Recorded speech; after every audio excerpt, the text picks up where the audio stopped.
Hello बच्चों, आज की कक्षा में आप सभी का बहुत स्वागत है। आज हम लोग स्पर्श भाग 1 का पार्ट 3 एवरेस्ट मेरी शिखर यात्रा की पुनरावृत्ति करेंगे। एवरेस्ट मेरी शिखर यात्रा का थोड़ा सा अंश हम लोगों ने पिछली कक्षा में पढ़ा है। इसमें बचेंद्री पाल जो है एवरेस्ट शिखर पर पहुंचने वाली जो प्रथम भारतीय महिला हैं उन्हीं की कहानी है।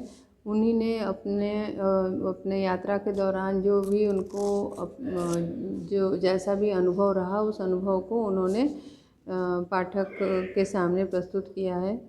और उनका अभियान दल 7 मार्च 1984 को दिल्ली से काठमांडू के लिए रवाना हुआ और 23 मई 1984 को दोपहर 1:07 पर लेखिका एवरेस्ट के शिखर पर पहुंच गई। और वहां पहुंचने के बाद उन्होंने थोड़ी बहुत पूजा अर्चना की और उसके बाद उनके जो नेता थे माने दल के मेन जो मुख्य व्यक्ति थे कर्नल खुल्लर, उन्होंने उनको बधाई दी और कहा कि इस के बाद तुम जो है जिस दुनिया मतलब यहाँ के बाद तुम्हारी दुनिया पूरी तरह से बदल गई रहेगी और तुम इसके पहले जो दुनिया छोड़ के आई हो उससे पूरी तरह से अलग जीवन तुम्हारा हो जाएगा। और इस तरह से कह के उनको बधाई दी। तो आज हम लोग आगे का अंश पढ़ेंगे। आगे के अंश में एवरेस्ट शिखर को मैंने पहले 2 बार देखा था, लेकिन एक दूरी से। बेस कैंप पहुंचने पर दूसरे दिन मैंने एवरेस्ट पर्वत तथा इसकी अन्य श्रेणियों को देखा। लेखिका बता रही हैं कि एवरेस्ट शिखर को मैंने पहले 2 बार देखा था, लेकिन एक दूरी से, मतलब दूर से ही उन्होंने उसका दर्शन किया था एवरेस्ट शिखर का। और कह रही हैं कि बेस कैंप पहुंचने पर दूसरे दिन मैंने एवरेस्ट पर्वत तथा इसकी अन्य श्रेणियों को देखा। जब ये बेस कैंप पहुंची तो बेस कैंप पहुंचने के बाद इन्होंने एवरेस्ट एवं उसकी श्रेणियों को उन्होंने देखा और देखने के बाद वो उसकी सुंदरता से एकदम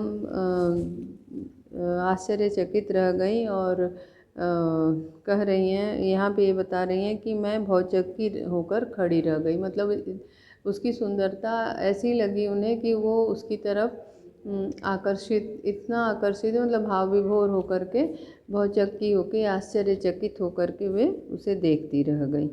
और एवरेस्ट लोत्से और नुत्से की ऊंचाइयों से घिरी बर्फीली टेढ़ी मेढ़ी नदी को निहारती रही।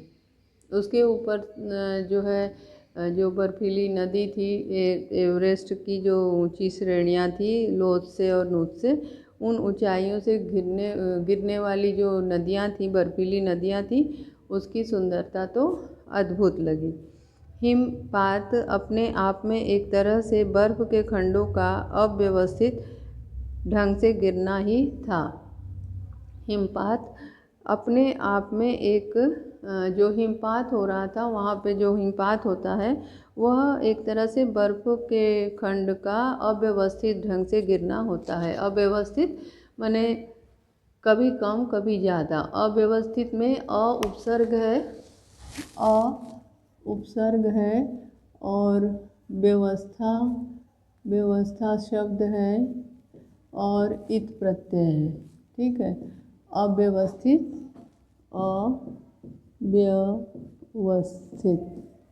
ठीक है, ये अव्यवस्थित शब्द है। तो कह रही हैं कि अव्यवस्थित ढंग से मतलब कि बर्फ़ का ज़्यादा कम, कभी आगे पीछे, कभी भी मतलब उसमें कोई निश्चितता नहीं होती है बर्फ़ के गिरने की।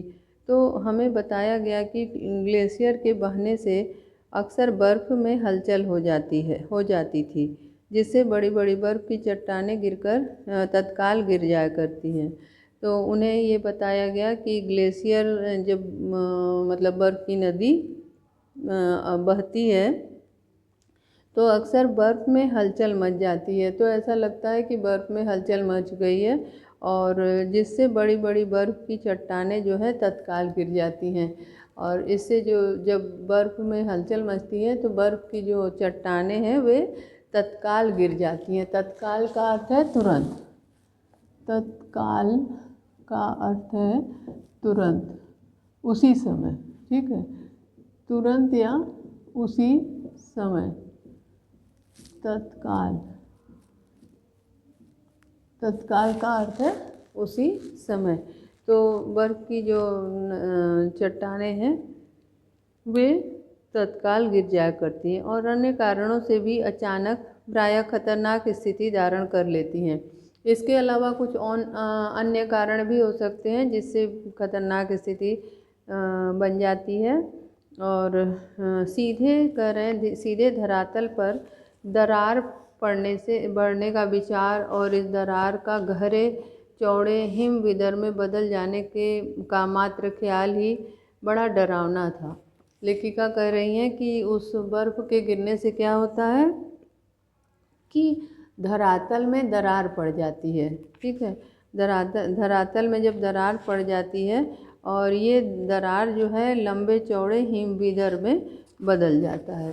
लंबे चौड़े हिमविदर में बदल जाने का अर्थ है, हिमविदर का अर्थ है एक ऐसा दरार जो कि बहुत ही चौड़ा होता है, बहुत ही मतलब कि उसमें कुछ भी कितनी भी बड़ी चीज़ हो गिर सकती है। लंबे चौड़े हिमविदर में बदल जाने का मात्र ख्याल ही डरावना था। मतलब बर्फ़ के खिसकने से, जो बर्फ़ के खिसकने से क्या होता है, धरातल में दरार पड़ जाती है और वह दरार इतनी चौड़ी होती है कि किसी के भी गिरने की उसमें संभावना होती है। और ये ख्याल यानी ये सोच लेना ही एक भय का कारण बन जाता था।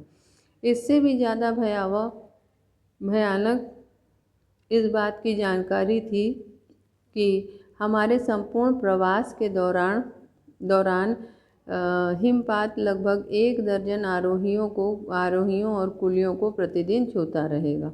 और इससे ज़्यादा डरावनी बात क्या थी कि उनके संपूर्ण प्रवास के दौरान, प्रवास किसे कहते हैं, घर छोड़ के बाहर जाने को प्रवास कहते हैं। ठीक है, घर से कहीं बाहर जाने को प्रवास कहते हैं। तो प्रवास के दौरान जो मतलब पर्वतारोहण में जितना समय लगेगा उस पूरे समय में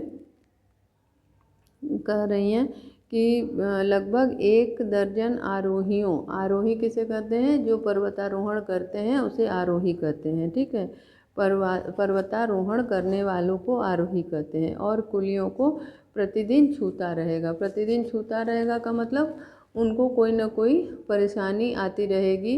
उनको मतलब कि हो सकता है उनको चोट लग जाए, उनको शरीर में कोई अंग टूट जाए, तो इस तरह से जो है बाधाएं आती रहेंगी। और ये जो बाधाएं हैं वो अत्यंत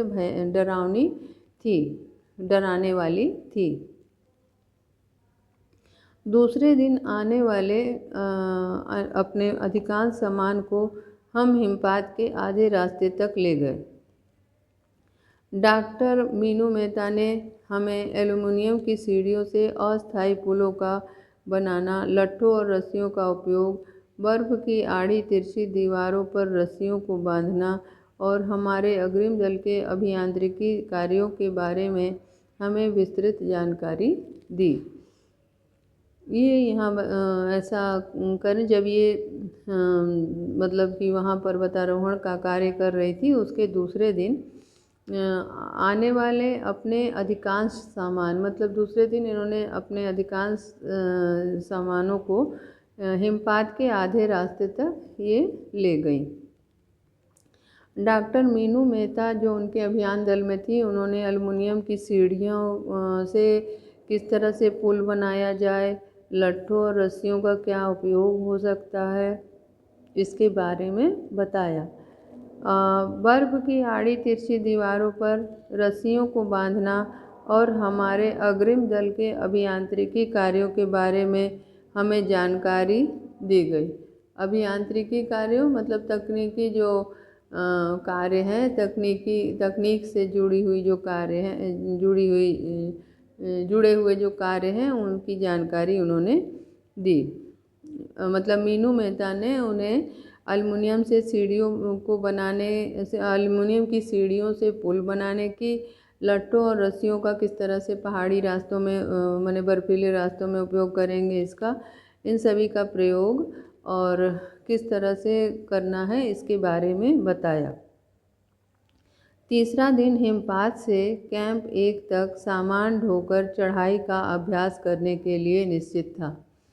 इन पर्वतारोहियों ने के लिए निश्चित किया गया कि ये तीसरे दिन, पर्वतारोहण के तीसरे दिन हिमपात से जो कैंप 1 तक का मतलब कि 1 तक की दूरी थी, वहाँ तक सामान ढोकर कैसे जाना है, कैसे पर्वत पे चढ़ाई करनी है इसके बारे में बताया। मतलब कि जो ऊंचाई पे चढ़ना है सामान लेकर के कैसे चढ़ना है, इसका अभ्यास करने के लिए तीसरा दिन जो है, इनके आरोहण का तीसरा दिन निश्चित किया गया। रीता, गोम्बू तथा मैं साथ साथ चढ़ रहे थे। हमारे पास एक वॉकी टॉकी था जिससे हम अपने हर कदम की जानकारी बेस कैंप पर दे रहे थे। वे बता रही हैं कि तीसरा दिन हिमपात से कैंप 1 तक सामान ढोकर चढ़ाई करने का अभ्यास करने के लिए निश्चित था, जो कि इन्होंने किया।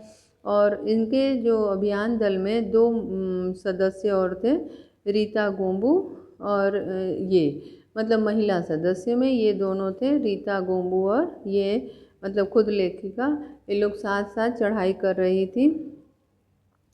हमारे पास एक वॉकी टॉकी था। लेखिका के पास एक वॉकी टॉकी था, जिससे वॉकी टॉकी से उन्होंने हर कदम की जानकारी जो है बेस कैंप में वे देती रही। कर्नल खुल्लर उस समय खुश हुए जब हमने उन्हें अपने पहुंचने की सूचना दी, क्योंकि कैंप 1 पर पहुंचने वाली केवल हम 2 ही महिलाएं थीं। फिर वहां पहुंचने के बाद इन्होंने कर्नल खुल्लर को खबर दी कि ये दोनों पहुंच गई हैं। तो इस खबर से कर्नल खुल्लर बड़े खुश हुए, क्योंकि इस ऊंचाई तक मतलब बेस कैंप से यहाँ तक पहुँचने वाली ये 2 ही महिलाएं थीं, मतलब खुद लेखिका और रीता, गोम्बू। अंगदोर्जी, लोब्सांग और गगन बिस्सा अंततः साउथ कोल पहुँच गए और 29 अप्रैल को 7,900 मीटर पर उन्होंने बेस कैंप लगाया। यह संतोषजनक प्रगति थी। अंगदोर्जी, लोब्सांग और गगन बिस्सा, ये तीनों जो थे, अंगदोर्जी, लोब्सांग और गगन बिस्सा, अंततः साउथ कोल पहुंच गए। अंततः साउथ कोल पहुंच गए मतलब कि ये दोनों अभियान दल के समय साउथ कोल पहुंच गए। फिर अंगदोर्जी और लोब्सांग, गगन बिस्सा अंततः साउथ कोल पहुंच गए, मतलब कि वे लोग चढ़ाई करते हुए साउथ कोल की जो ऊंचाई है वहाँ तक उन्होंने तय की अपनी यात्रा और दूरी तय की। और 29 अप्रैल को 7,900 मीटर पर उन्होंने कैंप 4 लगाया। वहाँ पहुँचने के बाद समुद्र तल से 7,900 मीटर की ऊंचाई पर उन्होंने कैंप 4 लगाया। यह संतोषजनक प्रगति थी। यह संतोषजनक प्रगति थी, मतलब कि जो उनका आरोहण का अभियान था, उस अभियान में जो ये जा रहे हैं और वहाँ तक पहुँच गए हैं, वो जो पहुँचना था ये उनके हिसाब से ये एक संतोषजनक प्रगति के रूप में था। मतलब कि इस तरह से ये आगे की ओर बढ़ते जाएंगे तो इनकी सफलता तय थी। इसीलिए ऐसा कहा गया है कि ये लेखिका ने कहा कि ये संतोषजनक प्रगति थी। जब अप्रैल में मैं बेस कैंप में थी, तेनजिंग अपनी सबसे छोटी सुपुत्री डेकी के साथ हमारे पास आए। उन्होंने इस बात पर विशेष महत्व दिया कि दल के प्रत्येक सदस्य और प्रत्येक शेर्पा कुली से बातचीत की जाए। लेखिका बता रही हैं कि जब ये बेस कैंप में थी तो तेनजिंग अपने सबसे छोटी बेटी डेकी के साथ वहाँ पर आए और उन्होंने ये कोशिश की, उन्होंने इस बात पे बल दिया कि वे जितने भी सदस्य आरोहण दल के हैं उन सारे से मिलें और सारे से बात करें और साथ साथ शेरपा कुली से भी बातचीत करें। ये उन्होंने अपने मतलब इस बात पे उन्होंने इस बात को उन्होंने विशेष महत्व दिया। जब मेरी बारी आई मैंने अपना परिचय कर दिया कि मैं बिल्कुल ही नौसिखिया हूँ। लेखिका कह रही हैं कि जब इनकी बारी आई तेनजिंग से मिलने की तो इन्होंने अपना परिचय देते हुए कहा कि ये बिल्कुल नौसिखिया हैं। नौसिखिया का अर्थ नया नया कोई चीज़ अगर सीखे तो उसको नौसिखिया कहते हैं। नौसिखिया शब्द है, नौसिखिया, नौसिखिया का नया सीखने वाला, नया सीखने वाला। कोई चीज़, किसी भी चीज़ को नए सिरे से मतलब पहली बार सीखने को नौसिखिया कहते हैं। ठीक है, तो ये कह रहे हैं कि मैं बिल्कुल नौसिखिया हूँ। इन्होंने अपना परिचय देते हुए कहा कि ये बिल्कुल नौसिखिया हैं और एवरेस्ट मेरा पहला अभियान है।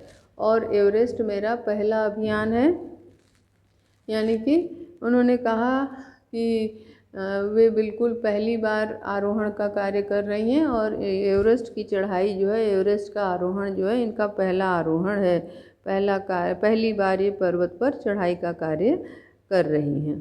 तेनजिंग हंसे और मुझसे कहा कि एवरेस्ट उनके लिए भी पहला अभियान है, लेकिन यह भी स्पष्ट किया कि शिखर पर पहुंचने से पहले उन्हें 7 बार एवरेस्ट पर जाना पड़ा था।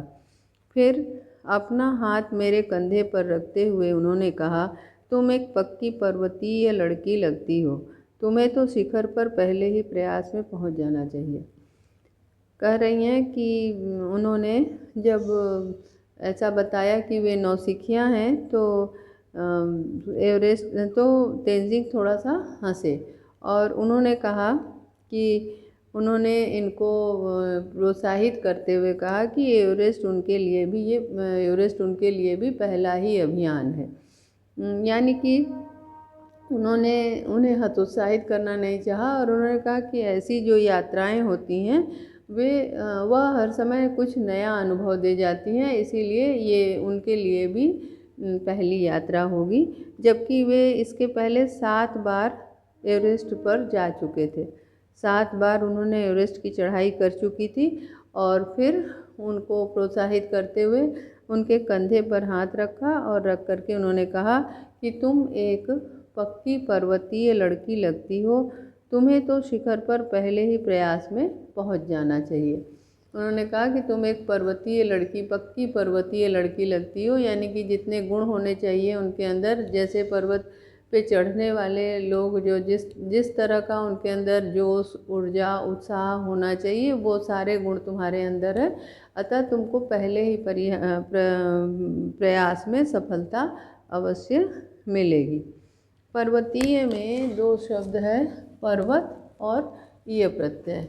ठीक है, पर्वत शब्द है और ईय प्रत्यय है। उसके पश्चात यहाँ पे ये बता रहे हैं कि 15-16 मई 1984 को बुद्ध पूर्णिमा के दिन मैं लोहसे की बर्फीली सीधी ढलान पर लगाए गए सुंदर रंगीन नायलॉन के बने तंबू में कैंप 3 में थी।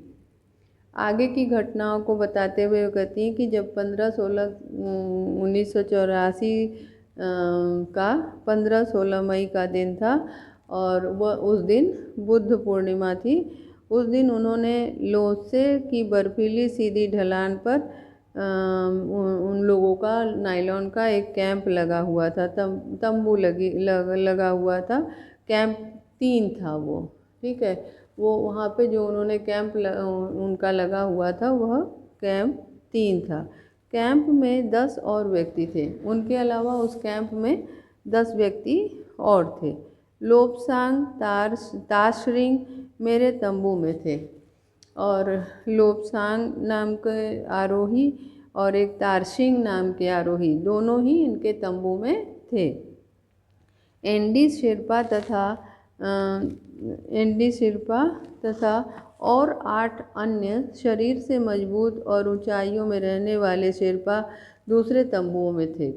अब बता रही हैं कि एनडी शेरपा और 8 अन्य शेरपा जो कि अपने शरीर से मजबूत थे, शरीर जिनका मजबूत था ऐसे, और साथ में ये ऊंचाइयों पे रहने वाले थे क्योंकि इनको मतलब कि पर्वत की चढ़ाई करने का इनको अभ्यास था। तो ये लोग जो है दूसरे कैंप में, दूसरे तंबू में थे। माने एक तंबू में ये थे और इनके साथ 2 सदस्य थे और दूसरे तंबू में 8 अन्य शेरपा थे और साथ साथ में एनडी शेरपा भी थे।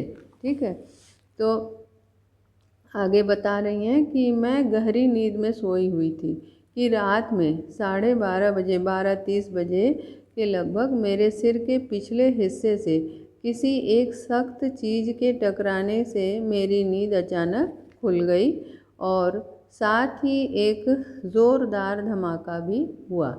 लेखिका ये कर रही हैं कि ये समय था 12:30 बजे का, यानी 12:30 हो रहे थे रात के, और ये गहरी नींद में सोई हुई थी।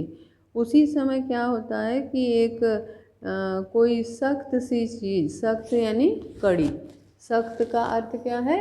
कड़ी, कड़ी सी चीज़ मतलब सख्त, कड़ी, ठोस, ठीक है, कड़ी,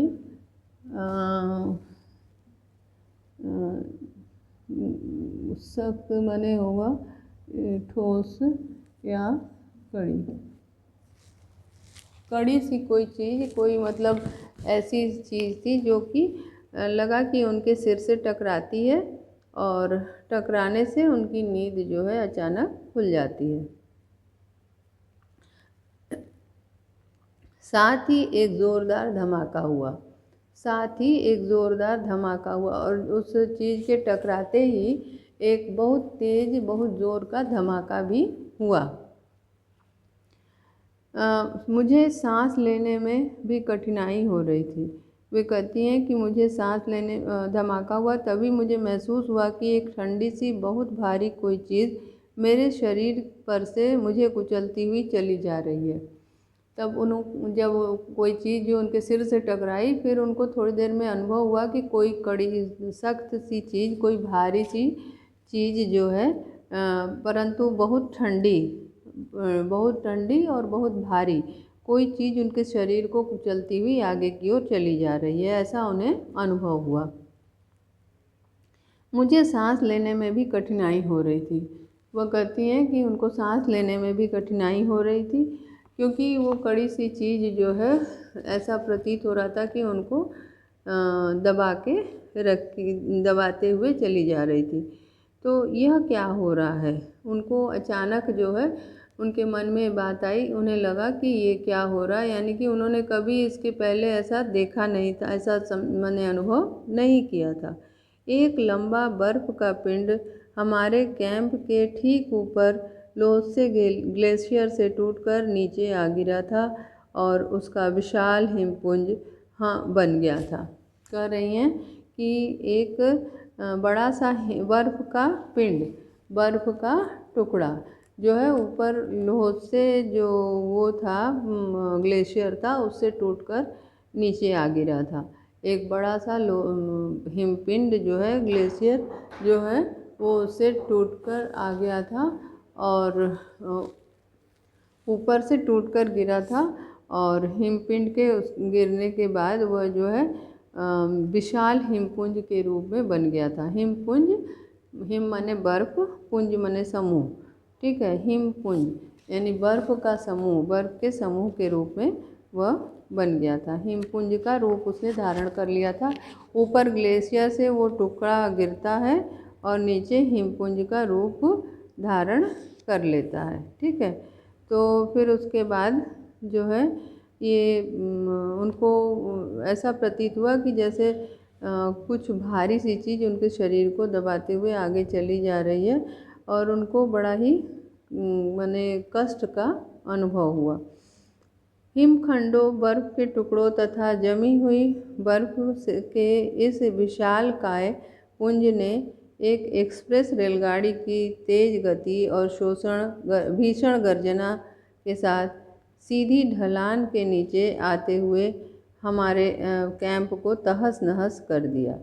यहाँ ये बता रहे हैं कि जो हिमखंड, जो ग्लेशियर ऊपर से गिरा था, ग्लेशियर से टूटकर जो हिमपुंज बन गया था, नीचे गिर के गिरने के बाद जो विशाल हिमपुंज का रूप धारण कर लिया था, वह जो है हिमखंडों, बर्फ के टुकड़ों तथा जमी हुई बर्फ के इस विशालकाय पुंज, ये विशाल बहुत बड़ी विशालकाय मतलब कि जो बहुत ही बड़ा हो, बहुत बड़ा सा बर्फ का जो खंड था, उस बर्फ के खंड ने एक एक्सप्रेस रेलगाड़ी की तेज गति और भीषण गर्जना के साथ सीधी नीचे ढलान की ओर आते हुए, वो मैंने ऊपर से जब गिरा तो एक हिमखंड का रूप धारण कर लिया इसने, और वह इतनी तेज़ी से आ रहा था कि जैसे लग रहा था कि कोई एक्सप्रेस रेलगाड़ी हो, और एक्सप्रेस रेलगाड़ी ऊपर से बहुत तेज़ गति में और भीषण गर्जना करते हुए, मतलब ऊपर से गिरते हुए आवाज़ भी हो रही थी बहुत तेज़, तो ऐसा लग रहा था कि भीषण गर्जना करते हुए कोई एक्सप्रेस ट्रेन बहुत रफ्तार में चली आ रही हो। और इस प्रकार गिरते हुए वह हिमपुंज जो है, हिमखंड जो है, इनके कैंप के ऊपर से गुजरा, और जिससे क्या हो गया कि इनका कैंप जो है तहस नहस हो गया। तहस नहस का मतलब होता है नष्ट हो जाना। तहस नहस का अर्थ है नष्ट हो जाना, नष्ट होना, पूरी तरह से नष्ट हो जाने को कहते हैं तहस नहस, माने पूरी तरह से नष्ट हो गया था। इनका कैंप जो है पूरी तरह से उसी के गिरने से तहस नहस हो गया था, मतलब नष्ट हो गया था। वास्तव में हर व्यक्ति को चोट लगी थी, पर यह आश्चर्य की बात कि किसी की मृत्यु नहीं हुई थी। इस घटना से क्या हुआ कि इस घटना से सभी को चोटें आई थी, मतलब उस कैंप में जितने लोग थे सभी को थोड़ी बहुत चोट लगी थी, परंतु एक आश्चर्य की बात यह थी कि इस घटना से कोई भी किसी की भी मृत्यु नहीं हुई थी, बस चोट लगी थी पर किसी की मृत्यु नहीं हुई थी। लोब्सांग अपनी स्विस छुरी की मदद से हमारे तंबू का रास्ता साफ करने में सफल हो गए थे और तुरंत ही अत्यंत तेज़ी से मुझे बचाने की कोशिश में लग गए। अब इस हिमपुंज के गिरने से क्या हुआ कि तंबू पे गिरा था, तो तंबू के नीचे ये थी और ये बुरी तरह से दब गई थी। तो कह रही हैं लोब्सांग जो इनके आरोही दल के सदस्य थे, वे अपनी स्विस छुरी की मदद से तंबू का रास्ता उन्होंने साफ किया, बर्फ़ों को काटा और वे तुरंत बड़ी तेज़ी से इन्हें बचाने के प्रयास में लग गए, बचाने का प्रयास करने लगे। थोड़ी ही देर का सीधा अर्थ था मृत्यु। ये इतनी बुरी तरह दबी हुई थी बर्फ़ के पुंज के नीचे कि अगर थोड़ी सी भी देर होती तो जिसका सीधा अर्थ ये होता कि इनकी मृत्यु हो जाती। बड़े बड़े हिमपिंडों को मुश्किल से हटाने पर उन्होंने मेरे चारों तरफ की कड़े जमे बर्फ़ की खुदाई की और मुझे उस बर्फ़ की कब्र से निकाल बाहर खींच लाने में सफल हो गए। ये बता रही हैं कि इस प्रकार जो उन्होंने स्विस छुरी से बर्फ़ को साफ करने का प्रयास किया, जिससे क्या हो गया कि वे जो है बर्फ़ को काटने में, हटाने में सफल हो गए। ये बता रहे हैं कि बड़े बड़े हिमखंडों को वे बड़ी मुश्किल से हटाए। लोब्सांग जो स्विस छुरी से बर्फ़ काट रहे थे, तो वे बड़ी कठिनाई से उन्होंने बर्फ़ को चारों तरफ से हटाया और वे बर्फ़ जो है गिर के कड़े हो गए थे, बर्फ़ की तरह जम गए थे। और उसकी खुदाई करने के बाद उन्होंने उस बर्फ़ की कब्र से मुझे निकाला। बर्फ़ की कब्र क्यों कही गई है? क्योंकि ये नीचे दबी हुई थी, उनके ऊपर बर्फ़ की जो बर्फ़ के टुकड़े हैं वे चट्टान की तरह जम गए थे। तो इसीलिए कहा है उन्होंने कि बड़ी मुश्किल से उन्होंने मुझे बर्फ़ के कब्र से बाहर खींच निकालना बाहर उन्होंने खींच निकाला, मतलब कि इस कार्य में वे सफल हुए। इस कार्य को करने के लिए उन्हें बहुत ही मेहनत करना पड़ा और इस मेहनत से वे अंततः सफल हो गए। और इस प्रकार की घटना उन्होंने उनके जीवन में पहली बार घटित हुई थी, जिससे वे डरी ही नहीं थी, आश्चर्यचकित ही नहीं थी, बल्कि डर भी गई थी, परंतु वे हिम्मत नहीं हारी और उनका उत्साह उतना ही बना था जैसा जितना कि पहले था। आज बस इतना ही, शेष अगली कक्षा में पढ़ेंगे। धन्यवाद।